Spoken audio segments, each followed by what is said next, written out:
Today we're doing a revisit. We're going to take another look at an ESP32 camera module and how you can use it in Prusa Connect. What's up everyone, Chris here. A couple of months ago we did a video on installing these ESP32 camera modules so that you can use them inside Prusa Connect. Now the project has evolved quite a bit and they've added a lot of features as well as more hardware options that you can use to install this on.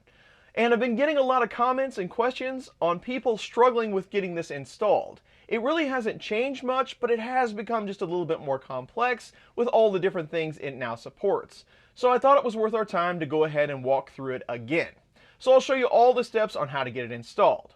Now this video is a bit of a break for the back to basics videos we've been doing, but please go ahead and hit subscribe and hit that bell for notification. We'll be back to those soon, and you don't want to miss any of the videos as we put one out every week.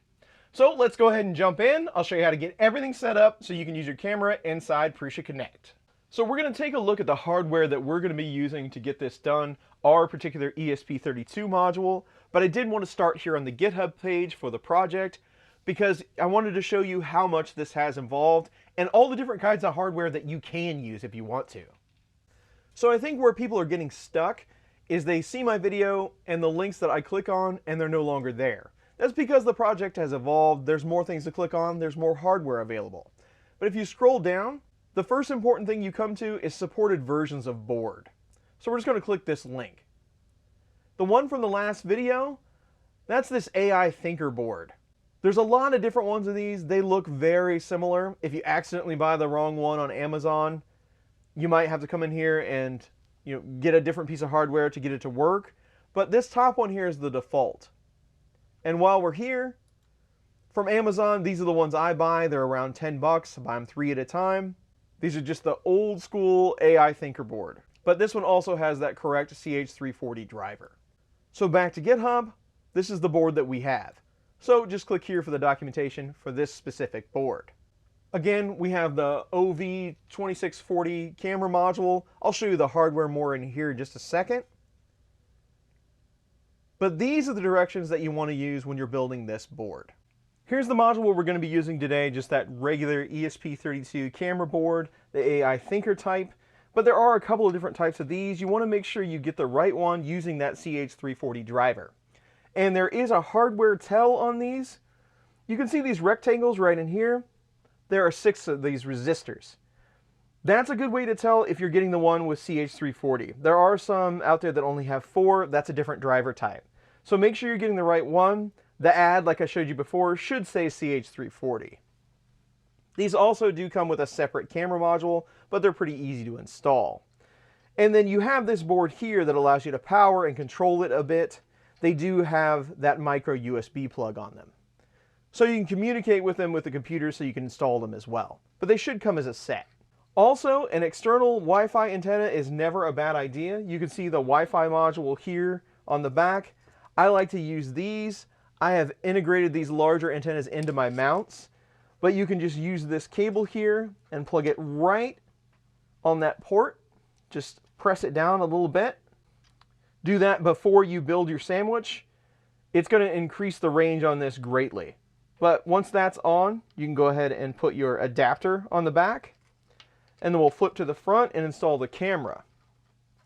Now for the camera, you just lift this black bar with your fingernail. The camera has copper pins on the back of the ribbon cable. It just slides in.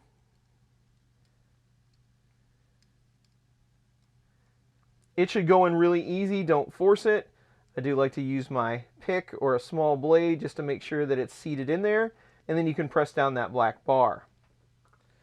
Now these do get really hot. You have to look out for that. But the camera should have some thermal tape on the back. So you can just lift this piece of paper here that has some adhesive, and you can use the SD card slot as a heat sink. So it keeps it nice and cool. A lot of these too will have a little protective piece of plastic over the camera lens. You can go ahead and peel that off. Most of the time you can get away with leaving it on, but if you're not getting a clear image, that might be why. Side tip, if you didn't get a camera that has adhesive on it, you can buy this thermal tape. It's pretty cheap. Or if you're a 3D printing person, you might have some heat sinks laying around that have sheets of this tape that you can use for this. It'll work great. So that's all there is for assembly, but you do need a power adapter. Remember, again, this is the micro type, at least on this one. They do make different versions, but make sure you get a good solid adapter. I use the ones from the Raspberry Pis. This is a 2.5 amp at 5 volts. At least get 2 amps. 3 amps would be better. But this is the #1 issue that I see on these causing problems. People over and over tell me that Wi-Fi isn't connecting. It's usually always because it isn't getting enough juice. So make sure you get a solid adapter. And I can't stress this enough, so I'm going to say it again. Make sure you get a power adapter that has enough current to run one of these. I've seen people over and over, maybe hundreds of people so far, ask me about this. Why isn't Wi-Fi connecting? And it's almost always because they don't have enough current to power it. So double, triple check this. I'll leave a link in the description on the ones that I use. So now that we've got the hardware together, we have a good power adapter, let's go ahead and move to installing this. Now, the first thing we need to do is make sure that it's communicating with the computer so that we can install software on the chip. So I'm just going to go ahead and plug in our module via USB to the computer. Remember, I'm just using a micro jack.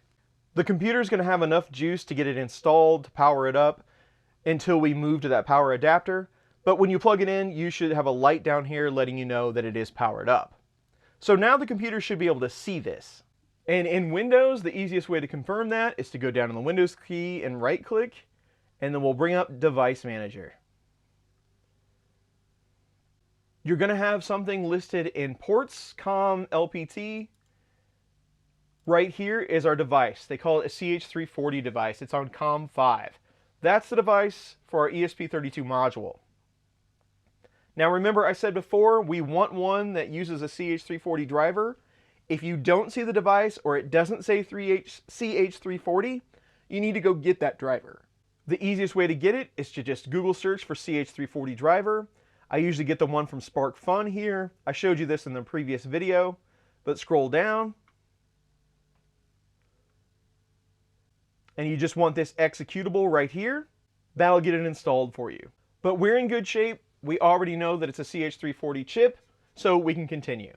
So back to GitHub. So we already saw all the install steps for our particular module, but we need the software. So we're just going to go ahead. Let's take a look at that page one more time for our module. Here's our camera here at the top. We'll click here. It's going to tell us what firmware we need because there are different versions.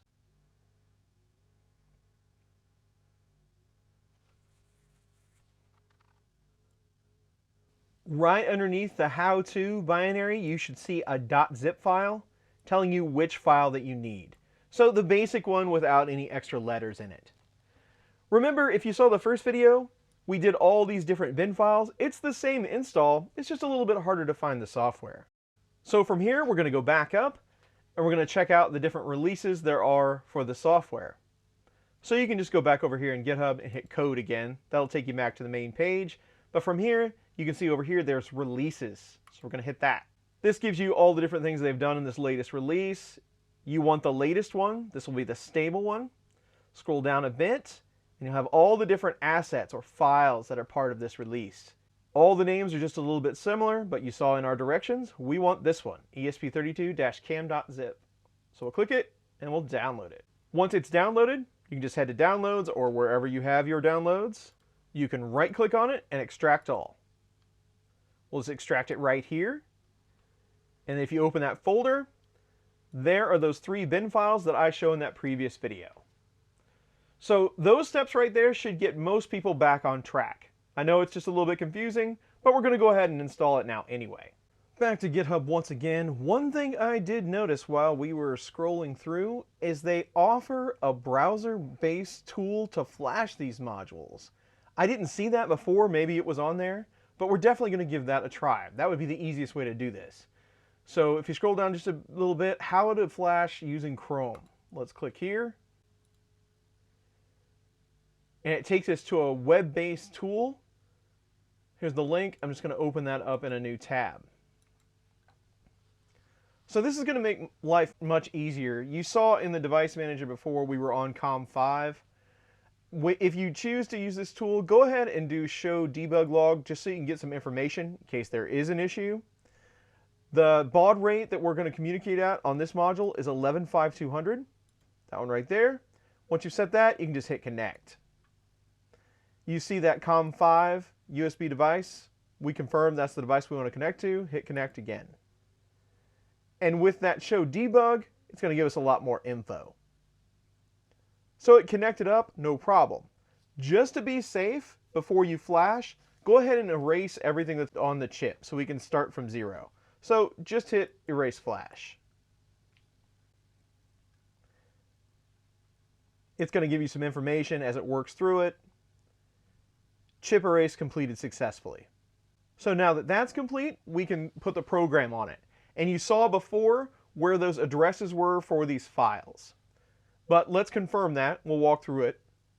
Go back to GitHub. Supported boards. We're going to go to that install page. Remember, there's our documentation. Scroll down to where we found that file. And here's all the address numbers where we need to upload these to. 1000 for bootloader, 8000 for partitions, and 10,000 for the actual camera software. So back to our ESP tool. We've already unzipped our files, so just choose 1000, choose file. We'll go into that ESP32 camera folder that we extracted. We want the bootloader at 1000. We'll add file. At address 8000, we want that partition file. Choose file, partitions, and then add one more time. We're just going to add a 0 to this because it's at 10,000. Choose file, and then the camera software. Hit open, and we'll just hit program. The first two, it gives you kind of a progress bar up here. They're going to be really quick. The meat of it is that actual camera file. It's giving you the percentage. It only takes a minute, minute and a half or so. Once complete, you're going to get that message. It's leaving, and then it's going to try to reset it. But that doesn't always work depending on the module you have. If it has a reset pin, all that good stuff, it's always a good idea to unplug it and plug it back in. So we're currently plugged into the computer so that we can write to it. It's also powered up by it, but I'm going to go ahead and unplug that. And just for good measure, plug in our power adapter. So we have enough juice to get everything connected and set up. Now you will need your computer to have a Wi-Fi adapter, so use your laptop or whatever you can to get on your Wi-Fi, because we have to add this module to the Wi-Fi. But the easiest way to do that is to connect up to it because it defaults as an access point. So we can log into the module. So on this computer, we do have a card, so I'm just going to click network here, and your camera is going to show up as a wireless network. The module takes about 30 seconds to boot up. After 30 seconds or so, you're going to see that network pop up. It's going to be that ESP32 camera with some version info after it. You can just click on it. It is secure, so you can connect to it, and then you have to enter the password. The password is 12345678, and hit next. It's going to give you some info here, but just go ahead and click yes. We're connected, no internet, but once you're connected, you can navigate to it in your browser by 192.168.0.1. And there's our new camera. You can see it's looking at the ceiling right now at the lights above the table. So before we continue with this, our ESP online tool, the one here in the browser, worked for us. But if it doesn't, of course you can always use that flash tool. If you go back to GitHub, it shows you where to download that software flash tool. You input that software, those bin files, like we did, the same as in that online tool. The tool will look like this when you start it. Just pick ESP32. Here's your tool. You just click on these ellipse buttons to load it up. Make sure you're loading at 1000, 8000, 10,000, just like we did before. Speed, SPI 80 megahertz, SPI mode DIO.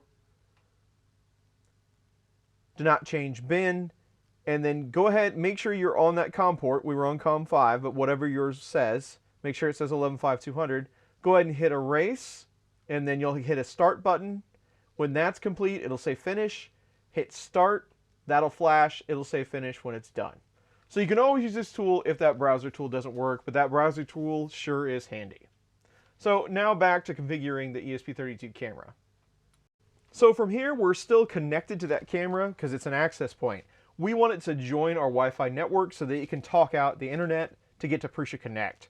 So the first thing you want to do is go to Wi-Fi here, find your network, and connect to it. So here's ours. Just type in your SSID. So mine is BC Wireless. Remember, this is always case sensitive. BC Wireless. And then type in your password. Remember, it is case sensitive as well, and hit Save and Connect. Now that is going to boot us off our 192.168.0.1 address, but when you connect up to your network, you can use this .local address that it shows you in that window, Prusa-ESP32Cam.local. So you can just copy that. When your cam comes back up, just paste it in the browser and hit enter. If that doesn't work for you, you can always go to your router and look up the IP that camera grabbed. Remember, these cameras do take a little bit to boot, so it might take a second for this to come up or resolve. Now we're on the Wi-Fi. It's joined the Wi-Fi. We can use it with that local address. Now you can connect to it with Prusa Connect. Of course, there's lots of things in here that you can update as far as LED flash. I go into some of that in the other video. But change this up as you wish. The main thing is getting it flash and working. But if you head to Prusa Connect and just pick one of the printers you'd like to add it to, whether it be a 3.5, a Mark IV, one of the newer versions, you can go to Camera, add New Other Camera, and you have your token right here. Just copy that, take it back to your camera interface, and your connection token, paste it right here, and hit Save. It's been saved. Everything how to connect to Prusa Connect is already in here. If you go back to Prusa Connect to your printer, wait a couple of seconds, it's going to pull in that camera feed. So there we go. Now the feed is showing in Prusa Connect. So the base of the video is done. We've installed it. We can see it in Prusa Connect. But if you're looking for a little bit more, other things that this software can do, go ahead and check back on GitHub. There's a lot of things in here, like this web API, even something kind of cool with a manual camera focus rig. If you click here, there's some printed parts. That's kind of cool. As well as an external temperature sensor. You can hook a sensor up to this. If you wanted to use it in an enclosure, you get some readings. It will work with the software. They also do mention something about a video stream. You can go to this URL for the camera, stream.mjpg at the end, and get a live feed. I've never tried it, but let's give it a try. So back to our camera feed here, the URL, I'm just going to duplicate this tab. And let's do a /stream.mjpg. I'm not sure if you have to start the stream here on this page, but let's just see what it's going to do when we hit enter. So there is a stream of the camera. It's a live feed. It probably takes a lot of performance to be able to do this. I'm upside down, but there I am. So a lot of features being added. It's doing a lot more today than it did. Just remember, it is a very small processor. It does get very warm. So note anything in here, any warnings when you're setting something up. It might not be perfect, but it is a pretty cool little add-on for very little money. So hopefully this has helped you out. So there you go, a bit of a refresher on how you set up these ESP32 cameras to use them in Prusa Connect. Hopefully this answers a lot of the questions that I've been getting recently. And these are going to be pretty handy when you're going to the newer model of Prusa printer. No matter if you're upgrading to a 3.5 with that new board, you have a Mark IV or an XL, all of these you're going to be able to directly use it with Prusa Connect via that API connection. And they're adding features all the time, so definitely check out some of those other things that you can do with it, like adding that temperature sensor. So hopefully you found this helpful. That's it for today, and I'll see you really soon on the next one.